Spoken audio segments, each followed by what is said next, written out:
Disclaimer: This channel does not promote any violent, harmful, or illegal activities. All content provided by this channel is meant for an educational purpose only. ডাইনি সন্দেহে গৃহবধূকে রাস্তার মাঝে অর্ধনগ্ন করে নাচালো ওঝা। ওঝা সহ 3 জনকে গ্রেপ্তার করেছে রামপুরহাট থানার পুলিশ।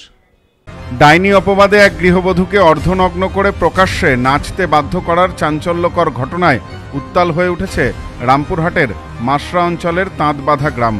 রায়পাড়া ও ভূঁইয়াপাড়ায় ঘটে যাওয়া এই অমানবিক ঘটনায় মূল অভিযুক্ত এক মহিলা ওঝা সহ মোট 3 জনকে আটক করেছে পুলিশ। মানসিকভাবে অসুস্থ গৃহবধূ বর্তমানে রামপুরহাট গভর্নমেন্ট মেডিকেল কলেজ ও হাসপাতালে চিকিৎসাধীন। স্থানীয় সূত্রে জানা গেছে, দীর্ঘদিন ধরেই মানসিক অবসাদে ভুগছিলেন ওই গৃহবধূ। চিকিৎসায় সুস্থতা না আসায় পরিবারের সদস্যরা ঝাড়ফুঁকের ভরসায় এক মহিলা ওঝার শরণাপন্ন হন। সেই ওঝা দাবি করেন ওই মহিলার শরীরে ডাইনি ভর করেছে এবং পুজো করে সেটিকে তাড়ানো ছাড়া উপায় নেই। এরপরই শুরু হয় ধর্মীয় অন্ধবিশ্বাসের ভয়াবহ পরিণতি। রবিবার সকালে ঝাড়খণ্ড থেকে ডেকে আনা হয় আরও 2 ওঝাকে।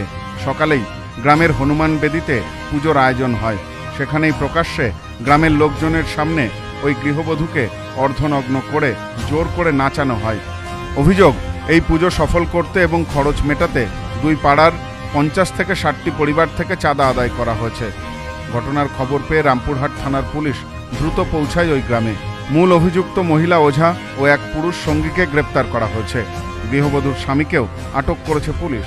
পুলিশ জানিয়েছে, নির্যাতিতাকে উদ্ধার করে হাসপাতালে পাঠানো হয়েছে এবং গোটা ঘটনার তদন্ত শুরু হয়েছে। এ ব্যাপারে স্থানীয় এক মহিলা বলেন, ও অনেকদিন ধরে অসুস্থ, চিকিৎসা করিয়েও রোগ সারছিল না। তারপরই বাড়ির লোকেরা ওঝার কাছে নিয়ে যাওয়ায় ওঝা এই কাণ্ড করে বলে শুনেছি। ওইটাই শুনলাম যে কাপড়টা পরা ছিল আর পুজোর ওখানে।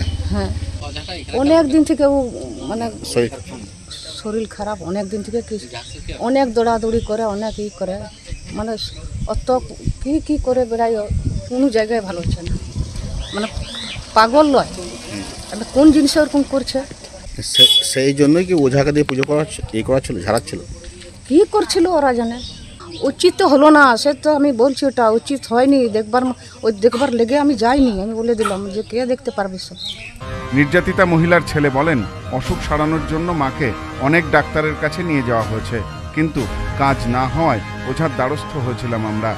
ওরা ধরো আজ থেকে তো হচ্ছে না, আমাদের 3 বছর 4 বছর থেকে অসুস্থ মানুষ, মানে অনেক জায়গায় দেখাশোনা করলাম, তাও ঠিক করতে পারলো না। ওরা ধরো এই ভালো করে দিবে, ধরো জিনিসটা আমি বললাম যে হ্যাঁ ভালো করে দিলে ভালো হবে, সবারই লেগে বাড়ির কোনো অসুবিধা হবে না। এমনিতে তো আমার বাড়ির লোক অনেক দিন থেকে বিপদে পড়ে আছি, ওরা বিপদটা তো আমাকে ঘটাতে হবে। বিপদটা ঘটিয়ে দিলে সবাই সুস্থ থাকবো বাড়ির লোক। উচিত ছিল না, তবু এখানে ভুলে ভাটকে হয়ে গেছে, তো আর কি বলবো, তো আর তো কিছু করার নেই। বীরভূম জেলা জুড়ে এই ঘটনায় নিন্দার ঝড় উঠেছে। স্থানীয় মানুষ ও মানবাধিকার সংগঠনগুলির প্রশ্ন, আধুনিক সমাজেও কিভাবে এমন বর্বরতা ও কুসংস্কারের জায়গা থাকতে পারে। পুলিশ জানিয়েছে, ধর্মীয় কুসংস্কারকে হাতিয়ার করে যারা এমন কাজ করেছে তাদের বিরুদ্ধে কঠোর পদক্ষেপ করা হবে। Bureau report, news no man's land, Birbhum. এবার আপনার নিকটবর্তী শহরে আরতি ইলেকট্রনিক্স রিটেল প্রাইভেট লিমিটেড। আরতি ইলেকট্রনিক্স বনগাঁ, গোপালনগর, চাঁদপাড়া, দত্তপুকুর, হাবড়া, নগররুকড়া, বগুলা ও হেলেঞ্চাতে। ফোন 7076534320।